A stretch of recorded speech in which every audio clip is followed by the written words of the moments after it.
Hello friends, नमस्कार, जय श्री राम, राधे राधे। स्वागत है आपका एमएस अड्डा विद कुलदीप यूट्यूब चैनल पर, जहां हमने शुरू की है मैथ्स के बस बेस्ट 50 क्वेश्चन सीरीज। ठीक है, एग्जाम से पहले आपको ये बेस्ट 50 क्वेश्चंस करके जाने हैं। ठीक है, छोटी छोटी वीडियो होगी, प्रत्येक वीडियो में आपको 3 से 4 सवाल देखने को मिलेंगे। ठीक है, ये सभी वीडियोस आपको देख के जानी है। आपके 50 क्वेश्चन बहुत ही इंपॉर्टेंट जो आपको नहीं आते हैं, अगर आते भी हैं तो उसका रिवीजन हो जाएगा, और ज्यादातर आपको नहीं आते होंगे। ठीक है, मैं बहुत अच्छे से इनको समझाने का प्रयास करूंगा। तो चलिए शुरू करते हैं।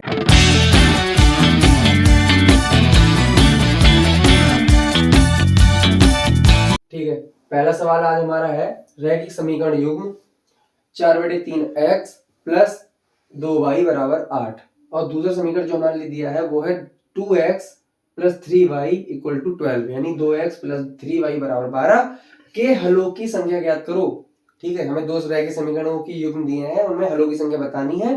ठीक है, तो इसमें तीन तरीके के हमारी रैखिक समीकरणों के युग्म होते हैं। तीन तरीके के मतलब वो संबंध बनाते हैं। वो क्या होता है उसको समझेंगे ध्यान से। हर तरीके का सवाल कर लोगे, अगर इस सवाल को समझोगे तो तुम हर तरीके का सवाल कर लोगे। इसमें तीन तरीके के सवाल पूछते हैं। ठीक है, तीन तरीके का संबंध बनाता है ये। तो हमारा रैखिक समीकरण युग्म मैं मान ले रहा हूं a1x plus v2y plus c बराबर 0, और दूसरा समीकरण ले रहे हैं a2x plus v2y, sorry a1 b1y और c हो गया a2x plus v2y plus c बराबर 0। ठीक है, c1 c2। अब ध्यान समझो, अगर ये पहली रैखिक समीकरण है, ये दूसरी रैखिक समीकरण है, और अगर इसमें ये संबंध दिया हुआ है तुम्हें कि a1 a2 not equal to b1 b2। ठीक है, अगर ये संबंध तुम्हें दिया हुआ है, दो रैखिक समीकरणों में ये संबंध दिया हुआ है, तो इसका मतलब है रेखाएं कैसी हैं? प्रतिच्छेदी। रेखाएं कैसी हैं? प्रतिच्छेदी, यानी एक दूसरे को काट रही हैं। रेखाएं प्रतिच्छेदी हैं तो इसका मतलब है अद्वितीय। इसमें हल कैसा होगा? अद्वितीय हल, यानी एक हल होगा। अद्वितीय हल। कितने हल होंगे? अद्वितीय हल। अद्वितीय का मतलब होता है एक से अधिक हल ना हो, अद्वितीय हल होंगे, यानी एक हल होगा। ठीक है, अगर यही संबंध अगर ये वाला होता a1 अपॉन a2 बराबर b1 अपॉन b2, और बराबर नहीं होता c1 अपॉन c2 के, ये बस संबंधों को याद रखना है। अगर ये वाला संबंध है इन रैखिक समीकरणों में, ये वाला संबंध है, इसका मतलब है समीकरण कैसी हमारी? समांतर। रेखा कैसी है हमारी? समांतर। इन समीकरणों से खींची जाने वाली रेखाएं कैसी हैं? समांतर। समांतर रेखा है तो संबंध कैसा होगा? कोई हल नहीं। तो हल कितने होंगे? कोई हल नहीं होगा, क्योंकि जब रेखाएं समांतर हैं, कहीं प्रतिच्छेदी नहीं कर रही हैं, कहीं टच ही नहीं कर रही हैं, तो उसमें हल कैसा होगा? कोई सा हल नहीं होगा, तो कोई हल नहीं। ठीक है, इसमें तीसरा संबंध एक और याद रखो, अगर ये तीनों बराबर है, a1 अपॉन a2 बराबर है b1 अपॉन b2, ठीक है, और बराबर है c1 अपॉन c2, अगर ये वाला संबंध है a1 अपॉन a2 बराबर b1 अपॉन b2 बराबर c1 अपॉन c2, इसका मतलब है कि रेखाएं कैसी हैं? संपाती। और रेखाएं जब संपाती होती हैं तो हल कैसे होंगे? अनंत हल होंगे, अनंत। ठीक है, इसको याद कैसे रखेंगे? ध्यान समझो, अगर रेखाएं हमारी प्रतिच्छेदी है, यानी वो प्रतिच्छेदी कर एक जगह पर प्रतिच्छेद कर रही हैं, एक जगह पर काट रही हैं दूसरे को, तो कितने हल होंगे? एक हल होगा। अगर रेखा हमारी कैसी? समांतर है। रेखा हमारी कैसी? समांतर है, यानी वो कहीं पे किसी को प्रतिच्छेद ही नहीं कर रही है, तो हल कैसे मिलेगा? और अगर रेखा हमारी संपाती है, संपाती का मतलब ऐसा समझ लो कि एक दूसरे के ऊपर आरोपित है। सही है, इसको ट्रिक ऐसे याद रख लो, संपाती मतलब होता है चपाती। हम रोटी एक के ऊपर एक रखते हैं, तो रेखाएं एक के ऊपर एक रेखा रखी है, मान लो एक रेखा है ए बी, और इस पे दूसरी रेखा मैंने आरोपित कर दी इसी के ऊपर, उसका नाम है पी क्यू। तो क्या तुम्हें दिख रही है? वो इतनी अच्छे से इसके ऊपर आरोपित है, इसमें अनंत हल होंगे। कैसे होंगे? अनंत हल। इसी पे आरोपित कर दी मैंने पी क्यू रेखा, ए बी जा रही थी, इसी पे दूसरी रेखा आरोपित कर दी पी क्यू। ठीक है, तो कितने हल होंगे? अनंत हल। ठीक है, अब सवाल पे आते हैं, जल्दी से देखो। सवाल में हमें दो रैखिक समीकरण दी हुई हैं। तो पहली समीकरण दी है 4/3 x प्लस 2y बराबर 8। इस 3 को यहां से हटाने के लिए क्या करना पड़ेगा? 3 से गुणा कर देंगे पूरे में। तो 3 से जब गुणा कर दी तो समीकरण हमारी बन जाएगी 4x, 3 से 3 कट गया, 3 दूनी 6y और 3 अट्ठो 24। ठीक है, इस समीकरण में क्या दिख रहा है हमें? 2 कॉमन आ रहा है, 2 कॉमन लेके उधर भेज देंगे, 24 को काट देंगे तो 2 कॉमन ले लिया, ये हो गया 2x प्लस 3y बराबर 12। ये हमारी समीकरण हल होके इतनी आ गई। ये हमारी पहली रैखिक समीकरण है। और दूसरी समीकरण जो दी हुई है वो भी देखो कुछ इसी प्रकार है, सेम इसी की तरह जैसे है 2x प्लस 3y बराबर 12, उधर भी देखो 2x प्लस 3y बराबर 12। अब इन समीकरणों की हम तुलना करेंगे तो हमें क्या मिलता है, देखो a1 कितना है इसका 2, b1 हमारा कितना है 3 और c1 हमारा कितना है, c हमारा कितना है, जब इधर उठ के आएगा तो माइनस के 12 को आगे इधर लाएंगे, तुलना करते हैं हम इससे a1x plus b1y plus c1, जब c को इधर उठा के लाएंगे तो c1 कितना है मेरा माइनस के 12। इधर देखो इस समीकरण को जब हम तुलना करेंगे तो जो दूसरी समीकरण है तो इसकी तुलना इससे करेंगे तो a2 का मान कितना आया 2 और b2 का मान कितना आया 3 और c2 का मान कितना आया माइनस के 12। जब इन दोनों को हम यहाँ पे देखते हैं कौन सा संबंध बना रहे हैं तो देखो ध्यान से a1 अपॉन a2 बराबर b1 अपॉन b2 बराबर c1 अपॉन c2। देखो a1 अपॉन a2 यानी 2/2 कितना हो जाएगा 2, यहाँ पे a1 का मान रखेंगे 2, a2 का मान रखेंगे 2, 2 से 2 कट गया 1 आया। b1 अपॉन b2, b1 कितना है 3 और b2 कितना है वो भी 3, 3 से 3 कट गया फिर कितना आया 1 और c1 अपॉन c2, c1 का मान भी -12 है, c2 का मान भी -12 है। तो तीनों का हल जो तीनों का जब अनुपात बराबर आ रहा है तो ये वाला तो बनेगा हमारा कौन सा वाला थर्ड वाला a1 अपॉन a2 बराबर b1 अपॉन b2 बराबर c1 अपॉन c2। तो रेखाएं कैसी होंगी संपाती, यानी हल कैसे होंगे अनंत हल। ठीक है, इस क्वेश्चन का आंसर क्या हो जाएगा, कितने हल होंगे, हलों की संख्या कितनी हो जाएगी अनंत। ठीक है, समझ में आया। ठीक है, नेक्स्ट सवाल देखो। नेक्स्ट सवाल हमें दिया हुआ है कि 6 सेंटीमीटर त्रिज्या वाले वृत्त के एक त्रिज्यखंड का कोण 60 डिग्री है। ठीक है, और हमें त्रिज्यखंड का क्षेत्रफल ज्ञात करना है। इस टाइप के 2 सवाल आते हैं, दोनों हम लोग अभी इसी सवाल में समझ जाएंगे। बस 2 फॉर्मूले तुम्हें याद रखने हैं।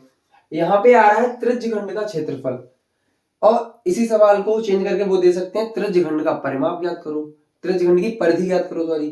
ठीक है, तो दोनों फॉर्मूला यहाँ पे लिख रहा हूं मैं। अगर त्रिज्यखंड का क्षेत्रफल पूछें, त्रिज्यखंड का क्षेत्रफल पूछें तो फॉर्मूला हो जाता है थीटा बटे 360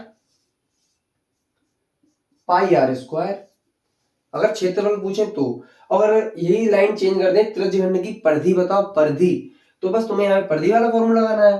तो क्या हो जाएगा थीटा बटे 360 2 पाई आर, वृत्त की परिधि का सूत्र 2 पाई आर और क्षेत्रफल का पाई आर स्क्वायर। अगर त्रिज्यखंड का क्षेत्रफल पूछें तो थीटा बटे 360 पाई आर स्क्वायर, परिधि पूछें तो थीटा बटे 360 2 पाई आर। ठीक है, अब यहाँ पे मान रख दो क्योंकि तुम्हें त्रिज्यखंड का कोण दिया है। थीटा क्या होता है यहाँ पे त्रिज्यखंड का कोण। ठीक है, तो वो कितना है 60 बटे 360 गुणा पाई का मान रखना चाहो रख दो, अगर आंसर में है नहीं तो रहने दो। पाई आर कितनी है त्रिज्या कितनी है 6 और 6 का वर्ग क्या होता है 36, तो हम अभी 6 गुणा 6 लिख ले रहे हैं। ठीक है, इस 0 से 0 काट दिया, 6 से 36 काटा 6 छम 36 और 6 से इसको काट दिया तो आंसर कितना आ गया 6 पाई। 6 पाई क्योंकि क्षेत्रफल निकालना है तो सेंटीमीटर स्क्वायर। ठीक है, अगर परिधि पूछते तो यहाँ पे परिधि वाला मान रख देते 2 पाई आर का और सॉल्व कर लेते। ठीक है, समझ में आ गया। नेक्स्ट सवाल है हमारा, यदि बिंदु Q बिंदु P व R से क्या है समदूरस्थ है तो x का मान ज्ञात करो। बिंदु Q के निर्देशांक हम दिए हैं बिंदु P के और बिंदु R के। उन्होंने बोला है जो बिंदु Q है वो बिंदु P व R से समदूरस्थ है। समदूरस्थ का मतलब है कि एक रेखा है उस पे Q बिंदु स्थित है, उसकी दूरी जो P से है वही सेम दूरी उसकी किससे है R से भी है। तो यहाँ पे क्या समझना है कि Q की दूरी P से जितनी है Q की दूरी R से भी उतनी है, तो बीच की दूरी का फॉर्मूला लगा देंगे। दोनों के बीच की दूरियां कैसी हैं बराबर है। तो हम पहले निकाल ले रहे हैं किन में Q व P के बीच दूरी, Q व बिंदु Q व बिंदु Q व बिंदु P के मध्य दूरी। ठीक है, तो Q और P के मध्य बीच की दूरी निकाल ले रहे हैं। ठीक है, क्यू के इंटरसेक्शन कितने हैं 0,1, तो इसको मान लेना है x1 y1। ठीक है, बिंदु P कितना है 5,-3, तो इसको मान लेना है x2 y2। ठीक है, बीच की दूरी का फॉर्मूला क्या होता है, यहां पे कर दे रहे हैं इस वाले के लिए। ठीक है, बीच की दूरी का फॉर्मूला हमारा होता है y2 माइनस y1 का whole square plus x2 minus x1 का होल स्क्वायर। ठीक है, अभी हम क्या कर रहे हैं, Q और P के मध्य बीच की दूरी निकाल ले रहे हैं। उसी प्रकार हम Q और R के मध्य निकाल लेंगे। दोनों कैसे हैं बराबर, दोनों को बराबर रख देंगे, x का मान निकाल लेंगे। लेकिन पहले अभी हम Q और P के मध्य निकाल ले रहे हैं। ठीक है, तो यहाँ पे देखो y2 कितना है, y2 मेरा -3, तो -3 माइनस y1 कितना है, y1 1, प्लस x2 कितना है मेरा 5, और माइनस x1 कितना है मेरा 0, इसका भी स्क्वायर कर दो, फॉर्मूले में स्क्वायर है। अब देखो यहाँ पे डायरेक्ट करेंगे हम, -3 में से -1 घटेगा तो माइनस के 4 हो गया, -4 का स्क्वायर 16 होता है, माइनस का 4 हो चाहे 4 हो, दोनों का स्क्वायर करेंगे तो 16 ही आएगा, माइनस चिन्ह हट जाएगा, प्लस 5 का वर्ग 25, तो यहां से मुझे कितना मिला √41। बीच की दूरी कितनी आई 41। यहाँ पे आ जाओ Q और R के मध्य, Q व R के मध्य दूरी। ठीक है, तो हमारा इंटरसेक्शन क्या है, Q का कितना है 0,1। ठीक है, 0,1, और R कितना हमारा x,6। फिर से वही मान लो, x1 ये हो गया, ये y1 हो गया, ये x2 हो गया, ये y2 हो गया हमारा। ठीक है, बीच की दूरी का फॉर्मूला लगा दो, y2 माइनस y1 का whole square plus x2 minus x1 का होल स्क्वायर। ठीक है, यहाँ पे मान रख देंगे हम। देखो y2 क्या हमारा, y2 हमारा 6 है, 6 माइनस y1 कितना है 1,